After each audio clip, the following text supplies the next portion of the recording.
વડોદરા શહેરના પાણીગીત GEB પાસે જમિયત ઉલેમા એ હિન્દ દ્વારા આયુષ્યમાન કાર્ડ કેમ્પનું આયોજન કરવામાં આવ્યું હતું। આ કેમ્પમાં મુખ્ય મહેમાન તરીકે મુફ્તી ઇમરાન, મુફ્તી ખાલિક અને મુફ્તી મોહસિન ખાસ ઉપસ્થિત રહ્યા હતા। પ્રોફેસર ગ્રામની શરૂઆત તિલાવતે કુરાનથી કરવામાં આવી હતી।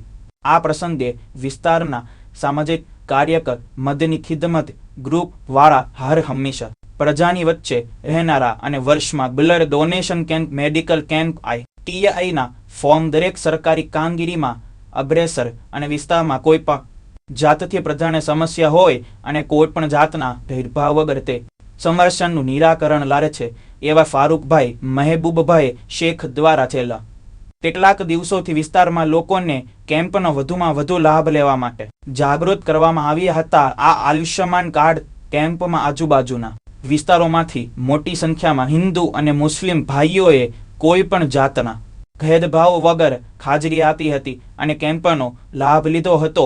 કેમ્પ દરમિયાન લોકોને આયુષ્યમાન કાર્ડ સંબંધિત માર્ગદર્શન અને સહાય પણ પૂરી પાડવામાં આવી હતી। અંતમાં આયોજકો દ્વારા ઉપસ્થિત તમામ લોકોનો આભાર વ્યક્ત કરવામાં આવ્યો હતો તેમજ આવનારા સમયમાં પણ આવા સેવા કાર્યો અને કેમ્પો યોજવામાં આવશે તેવી માહિતી આપવામાં આવી હતી।